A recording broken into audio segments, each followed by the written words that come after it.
नमस्कार, तरुणा पब्लिकेशंस में आप सभी का स्वागत है। आज की लाइव क्लास में हम पढ़ने वाले हैं जीके के जो 2020 हमारे कैप्सूल्स हैं, वो इम्पोर्टेंट कैप्सूल्स रहते हैं। ये इसकी सीरीज हम हर रोज इस लाइव क्लास में लेके आते हैं। तो जो भी army, navy, air force, defence exams की तैयारी करने वाले हमारे जो भाई बहन हैं, वो जल्दी से क्लास के साथ जुड़ जाइए और आपके जो भी आंसर्स हों वो आंसर्स आप कॉमेंट बॉक्स में हमें कॉमेंट करते जाएं। चलिए स्टार्ट करते हैं आज की लाइव क्लास। पहला क्वेश्चन है आज का, निम्न में से किसकी खेती हड़प्पा वासी करते थे? तो ऑप्शन है इसमें हमारे पास गेहूं, जौ, कपास, ये सभी। तो इसमें सही ऑप्शन होगा हमारा डी, ये सभी। तो जो हड़प्पा वासी हैं वो गेहूं, जौ और कपास तीनों की खेती करते थे। हड़प्पा जो नाम है उस पे अब थोड़ी चर्चा कर लेते हैं, ठीक है। तो जो हड़प्पा है यह सिंधु घाटी सभ्यता, लिख लीजिए साथ साथ, सिंधु घाटी सभ्यता का प्रथम ज्ञात स्थल है, का प्रथम ज्ञात स्थल है, ठीक है। यह पुरातात्विक स्थल है, ये भी लिख लीजिए, यह पुरातात्विक स्थल है। तो पहली बात ये याद रखनी है कि यह सिंधु घाटी सभ्यता का प्रथम ज्ञात स्थल है। दूसरी ये कि यह पुरातात्विक स्थल है। तीसरी ये कि यह वर्तमान में कहाँ पे स्थित है? तो यह वर्तमान में पाकिस्तान का जो पंजाब प्रांत है, पाकिस्तान का जो पंजाब प्रांत है वहां पर स्थित है, ठीक है। तो हड़प्पा याद रख लेना। तो हड़प्पा जो है उसमें गेहूं, जौ, कपास तीनों की खेती हड़प्पावासी के द्वारा की जाती थी। नेक्स्ट है क्वेश्चन हमारा, लाख बख्श। लाख बख्श की उपाधि किसे दी गई थी? तो लाख बख्श की जो उपाधि है वो कुतुबुद्दीन को दी गई थी, कुतुबुद्दीन ऐबक, जो कि मोहम्मद गोरी लिख लीजिए साथ साथ में, मोहम्मद गोरी का गुलाम था। मोहम्मद गोरी का गुलाम था यह, साथ साथ में लिख लें। एक इंपॉर्टेंट बात आपको और याद रखनी है कि जो कुतुबुद्दीन ऐबक है, इसी ने तराइन का जो द्वितीय युद्ध था, इसके बाद 1206 ईस्वी में गुलाम वंश की स्थापना की थी। गुलाम वंश की स्थापना की थी। तो इंपॉर्टेंट बात क्या हो गई? कुतुबुद्दीन ऐबक की उपाधि क्या है? लाख बख्श है। यह किसका गुलाम था? तो यह मोहम्मद गोरी का गुलाम था। इसने किसकी स्थापना की? इसने गुलाम वंश की स्थापना की। कब की? 1206 ईस्वी में की। 1206 ईस्वी में क्यों? क्योंकि तराइन का जो द्वितीय विश्व युद्ध था, इसके बाद जब मोहम्मद गोरी की विजय हो गई थी तो उसने कुतुबुद्दीन ऐबक, जो कि इसका गुलाम था, इसको अपना जो है वो शासन दे दिया था, ठीक है। तो 1206 ईस्वी में इसने गुलाम वंश की स्थापना की थी, इसको याद रख लेंगे। नेक्स्ट देखिए जो इंपॉर्टेंट क्वेश्चन है हमारा, क्वेश्चन नंबर 3, फ्रांसीसियों का प्राचीनतम कारखाना कहाँ स्थापित हुआ? फ्रांसीसियों का जो प्राचीनतम कारखाना है वो कहाँ स्थापित हुआ? आपको अगर आंसर्स आ रहे हैं तो कमेंट सेक्शन में कमेंट करते जाएं। तो ऑप्शन इसमें दिए हुए हैं, बंबई, पांडिचेरी, मद्रास, सूरत। तो उसमें सूरत सही है, डी ऑप्शन आपका यहाँ पे क्या होगा? सही होगा। भारत में आने वाले जो अंतिम यूरोपीय व्यापारी थे, लिख लीजिए साथ में, जो अंतिम यूरोपीय व्यापारी थे वो थे फ्रांसीसी थे, ठीक है। साथ साथ लिखते जाइए ताकि शॉर्ट नोट्स जो है वो आपके रेडी होते जाएं, ठीक है। इन्होंने ईस्ट इंडिया कंपनी की स्थापना की थी। कब की थी? 1664 में। 1664 में इन्होंने ईस्ट इंडिया कंपनी की स्थापना की।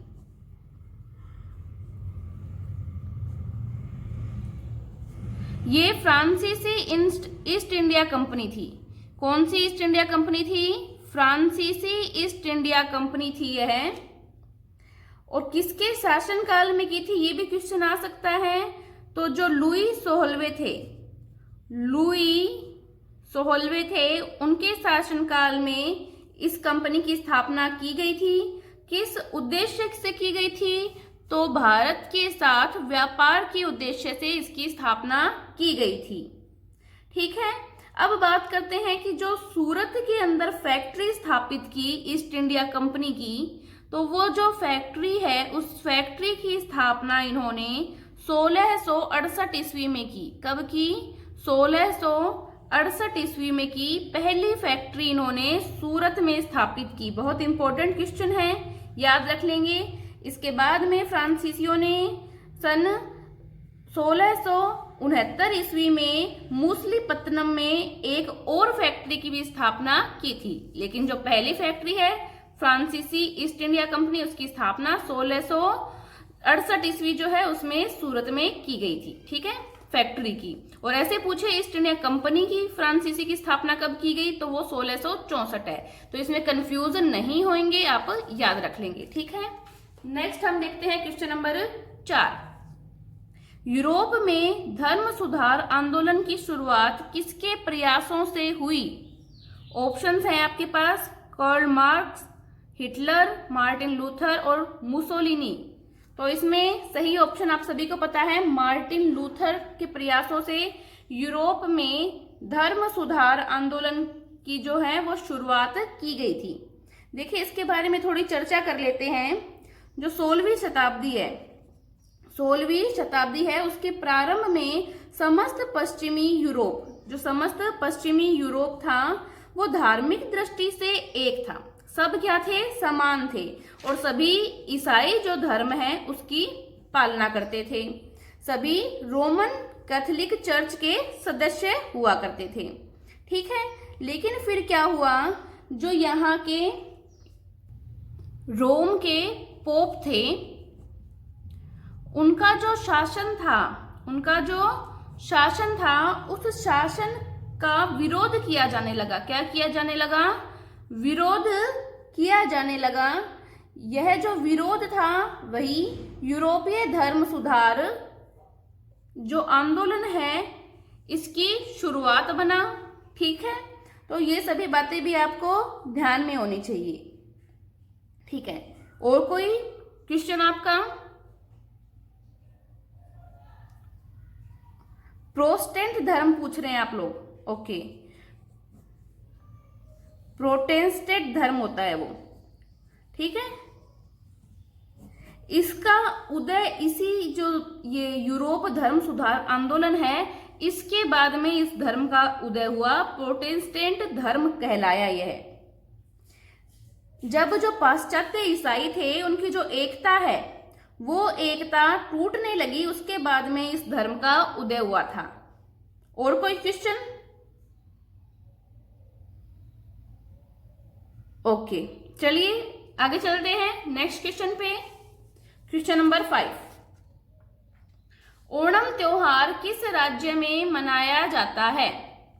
तो जो ओणम त्योहार है वो केरल राज्य में मनाया जाता है। यह केरल का प्रमुख त्योहार है।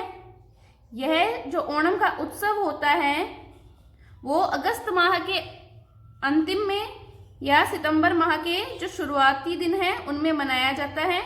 मुख्यतः यह सितंबर में ही मनाया जाता है। जो राजा महाबली थे, लिख लीजिए, जो राजा महाबली थे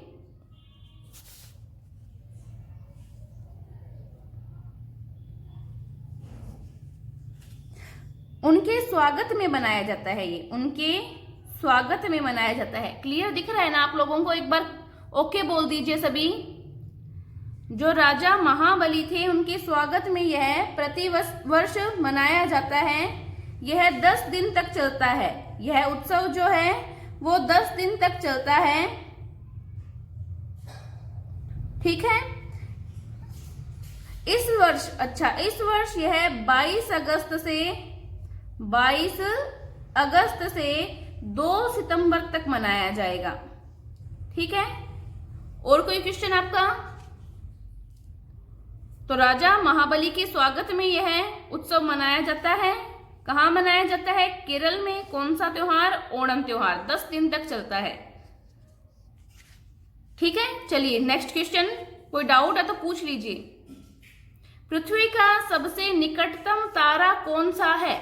ऑप्शन हमें दिए हुए हैं। तो पृथ्वी का सबसे निकटतम तारा कौन सा है? सूर्य है। कौन सा है? सूर्य है।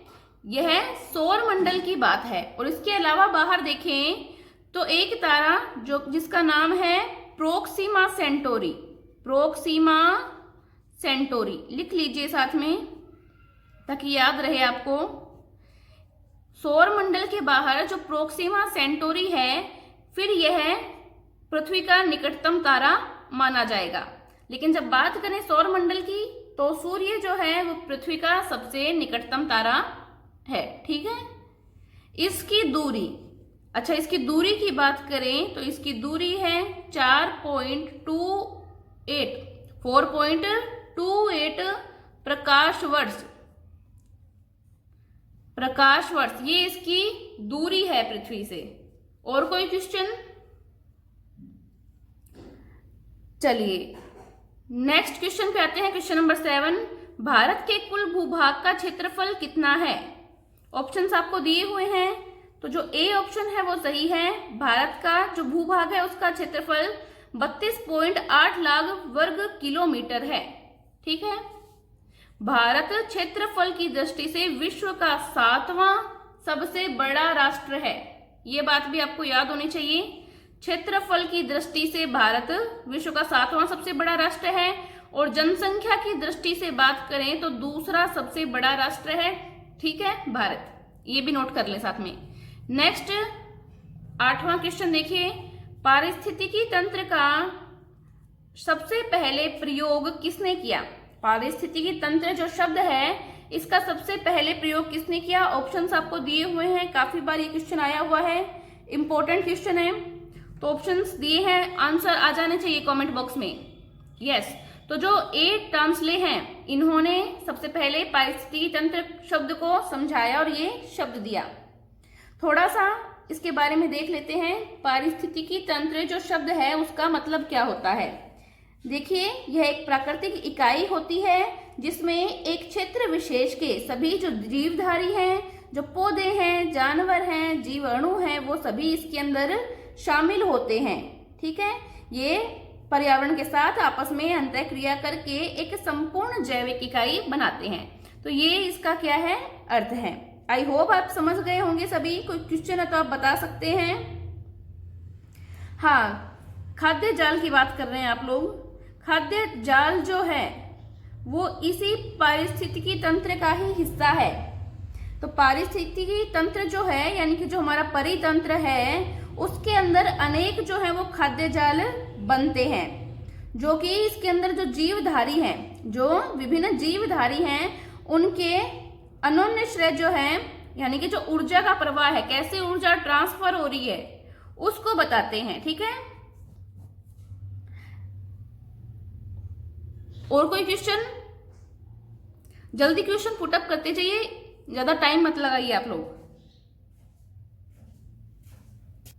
ओके, ऊर्जा प्रवाह को ये दर्शाएंगे कि जीव कैसे एक दूसरे पर निर्भर रहते हैं। तो ये हो गया हमारा पारिस्थितिकी तंत्र। नेक्स्ट क्वेश्चन पे आते हैं। Question number 9। संविधान सभा की प्रथम बैठक कब हुई? ऑप्शंस दे रखे हैं। ये क्वेश्चन तो पहले भी एक बार आ चुका है हमारे सामने, तो आप सभी को पता है 9 दिसंबर 1946। 9 दिसंबर 1946 को संविधान सभा की प्रथम बैठक हुई थी। कहाँ पे हुई ये बैठक? कहाँ हुई? इसका आंसर मुझे कमेंट बॉक्स में कमेंट करें। इसके अध्यक्ष तो मैंने बता ही दिए थे। अध्यक्ष कौन थे? डॉक्टर सच्चिदानंद सिन्हा जो हैं वो इसके अध्यक्ष थे। वो अस्थायी अध्यक्ष थे। कैसे अध्यक्ष थे? अस्थायी अध्यक्ष थे। ये सबसे बुजुर्ग व्यक्ति थे इस बैठक के, इसलिए डॉक्टर सच्चिदानंद सिन्हा, मैं लिख देती हूँ यहाँ पे, डॉक्टर सच्चिदानंद सिन्हा को अस्थायी अध्यक्ष के रूप में नियुक्त किया गया। पहली जो संविधान सभा की बैठक थी उसमें। कहाँ हुई ये क्वेश्चन मैंने आपसे पूछा है। तो नई दिल्ली के अंदर जो काउंसिल चैम्बर का पुस्तकालय है, काउंसिल चैम्बर का जो पुस्तकालय है, वहां पे ये बैठक हुई थी। लिख दिया है मैंने, नोट कर लेना आप भी। काउंसिल चैम्बर का पुस्तकालय जो नई दिल्ली में है, वहां पे ये बैठक हुई थी। पहले अध्यक्ष जो थे वो डॉक्टर सच्चिदानंद सिन्हा थे, ये अस्थायी अध्यक्ष थे।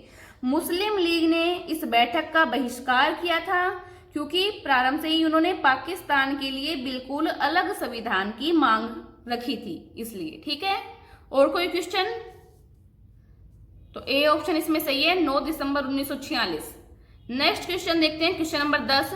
कागज का आविष्कार करने वाला विश्व का प्रथम देश कौन सा है? कागज का आविष्कार, जर्मनी, फ्रांस, चीन, अमेरिका, बताइए जल्दी। तो चीन जो है, यानी कि ऑप्शन सी है, वह कागज का आविष्कार करने वाला विश्व का प्रथम देश है। अब बात करते हैं थोड़ी सी कागज की। कागज के बारे में भी हमें पता होना चाहिए। तो कागज को बनाने में घास, फूस, लकड़ी, सेल्यूलोज आदि के जो कच्चे माल होते हैं उनको मिलाकर कागज का उत्पाद किया जाता है। कागज का सबसे पहले जो आविष्कार है वो चीन ने किया है। ठीक है, अब उन व्यक्ति का नाम जिन्होंने कागज का आविष्कार किया है वो भी मैं यहाँ पे लिख देती हूँ, आप याद कर लेना। काई लुन जो व्यक्ति हैं, चीन के ही व्यक्ति थे, इन्होंने कागज का आविष्कार किया था। हाँ जी, साथ साथ में बिल्कुल मैं कमेंट देख रही हूं आपके, तो आंसर्स आप देते जाइए। ठीक है, ओके। नेक्स्ट क्वेश्चन देखते हैं, क्वेश्चन नंबर 11। निम्नलिखित में से दूसरा उच्च भारतीय नागरिक सम्मान कौन सा है? दूसरा, अभी आप क्या करते हो एग्जाम टाइम में, उच्च भारतीय सम्मान देखते हो, दूसरा आपने पढ़ा ही नहीं है, फिर आप करते हो भारत रत्न। तो ऐसा नहीं होना चाहिए, पूरा क्वेश्चन पढ़िए। दूसरा उच्च भारतीय सम्मान इसने पूछा है, तो दूसरा उच्च भारतीय सम्मान कौन सा है? वो है पद्म विभूषण। ओके, पद्म विभूषण भारत रत्न के बाद दूसरा भारतीय नागरिक सम्मान है। ठीक है, अच्छा, इसकी स्थापना पूछ रहे हैं, पद्म विभूषण की स्थापना पूछी जा रही है, तो मैं बता देती हूं। 2 जनवरी 1954 को इसकी स्थापना की गई थी। यह असैनिक क्षेत्रों में बहुमूल्य योगदान के लिए दिया जाता है। किसके द्वारा दिया जाता है? ओके, राष्ट्रपति के द्वारा। राष्ट्रपति के द्वारा यह सम्मान दिया जाता है। और कोई क्वेश्चन आपका? Any doubt? चलिए, ठीक है।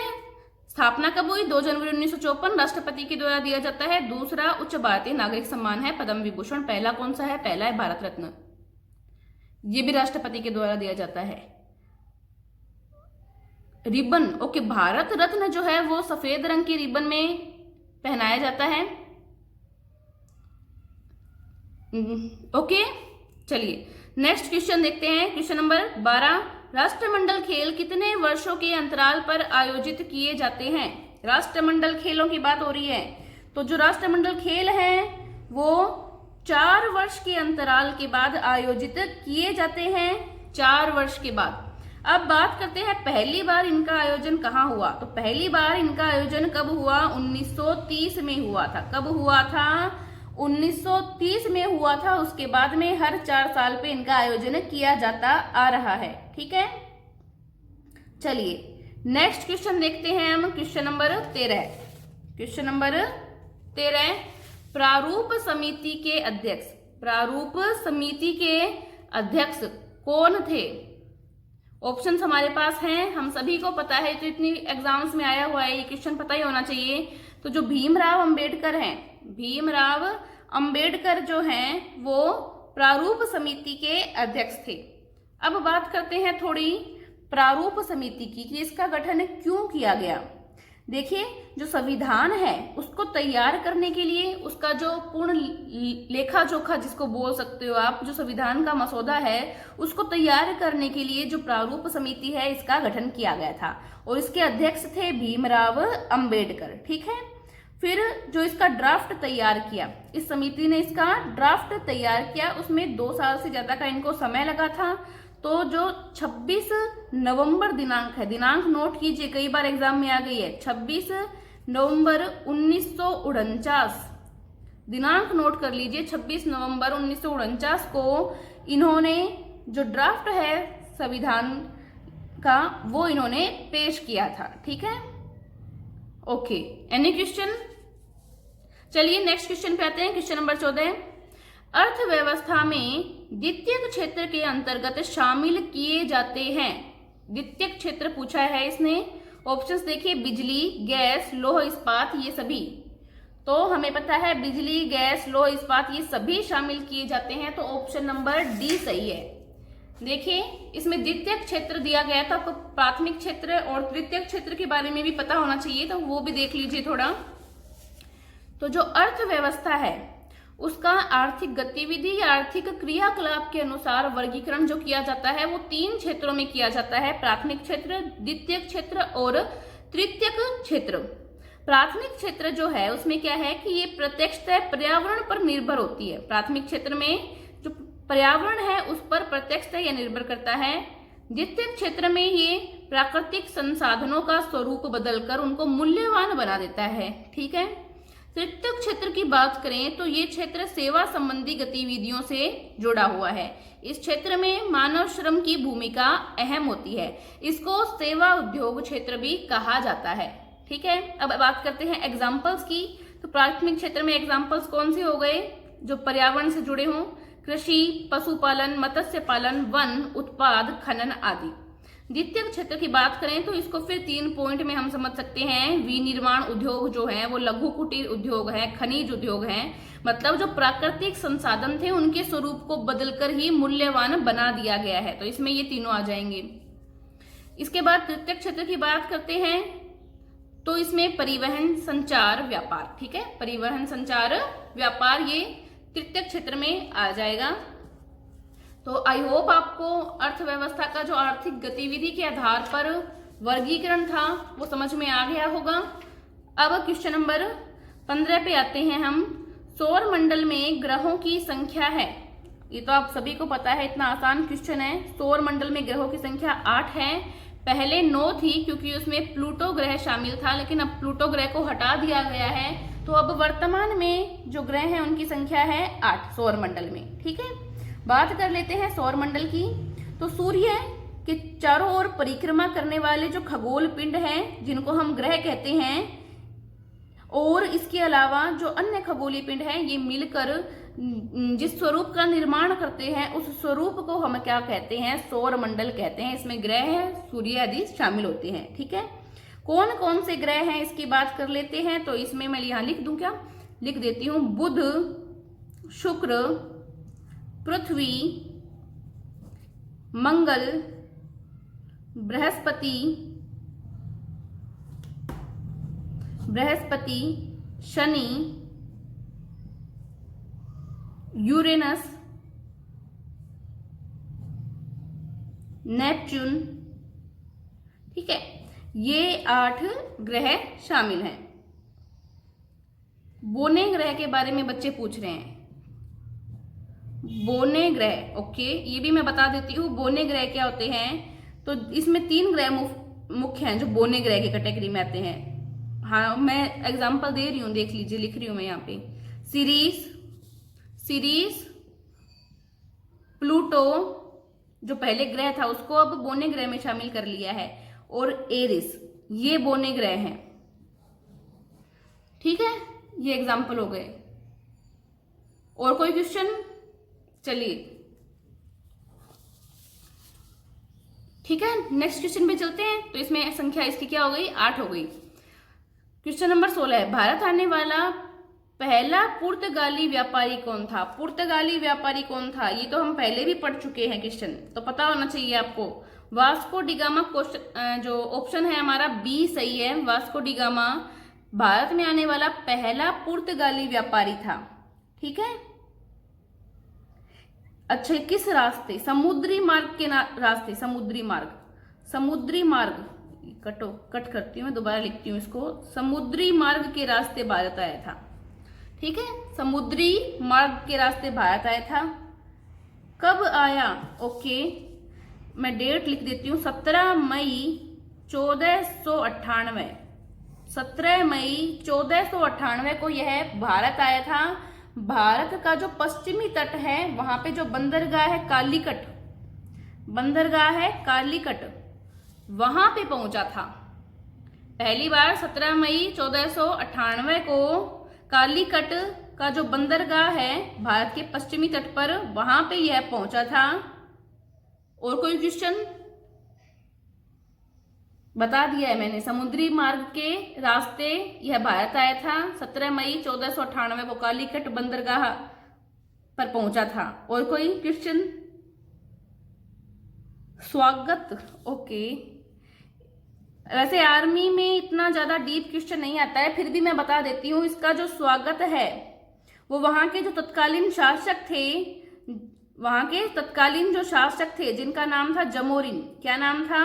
जमोरिन। जमोरिन ने किया था, जमोरिन ने इनका स्वागत किया था। और कोई क्वेश्चन?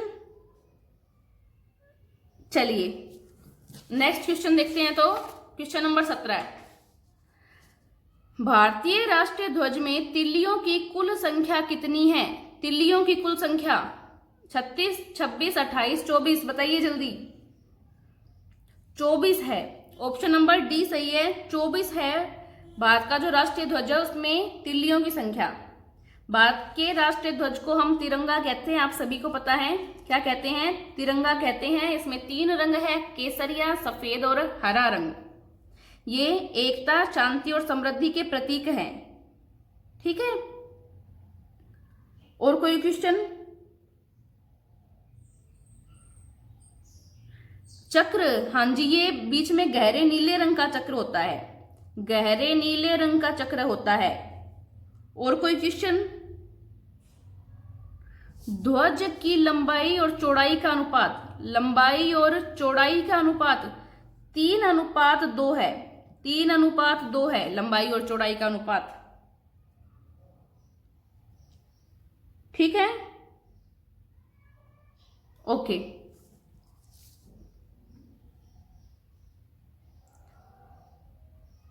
और कोई क्वेश्चन? अपनाया गया, अच्छा, संविधान सभा की जो बैठक थी, आप ये पूछना चाहते हैं कि इनको कब अपनाया गया? तो संविधान सभा की जो बैठक थी वो हुई थी 22 जुलाई 1947 को। 22 जुलाई 1947 को संविधान सभा की एक बैठक हुई थी, जो भारत आजाद हुआ था, जब स्वतंत्रता मिली थी उससे पहले। इस बैठक के अंदर 22 जुलाई 1947 को राष्ट्रीय ध्वज को अपनाया गया था। ठीक है, यानी कि तिरंगे को राष्ट्रीय ध्वज के रूप में अपनाया गया था। समझ गए? और कोई क्वेश्चन?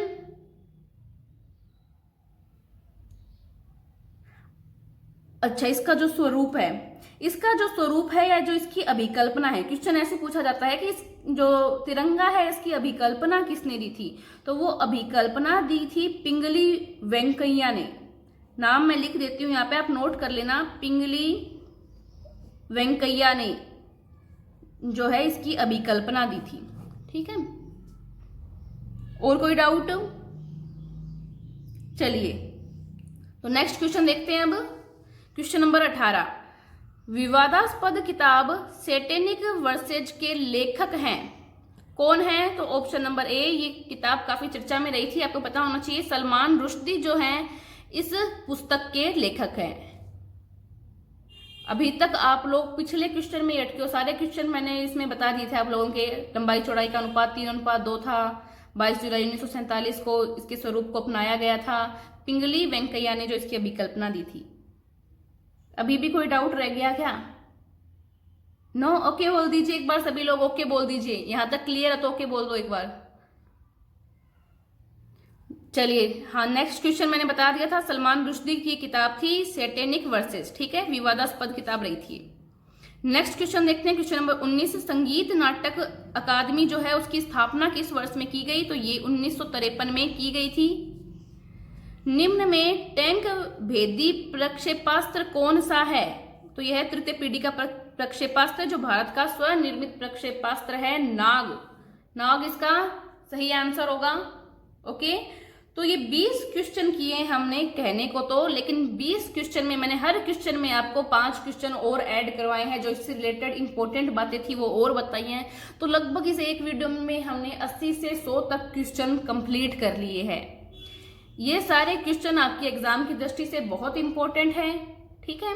तो हमारी जो रोज क्लास होगी वो इसी टाइम रोज होगी। आपको क्या करना है, आपको बस हमारी क्लासेस को रोज लेना है, अपने जो आंसर है वो कमेंट बॉक्स में देते जाना है, जो भी सजेशंस हैं आपके वो भी आपको कमेंट बॉक्स में बताते जाना है। और आपको क्लास अगर पसंद आती है तो उसको लाइक करना है, शेयर करना है, सब्सक्राइब करना है हमारे चैनल को। धन्यवाद।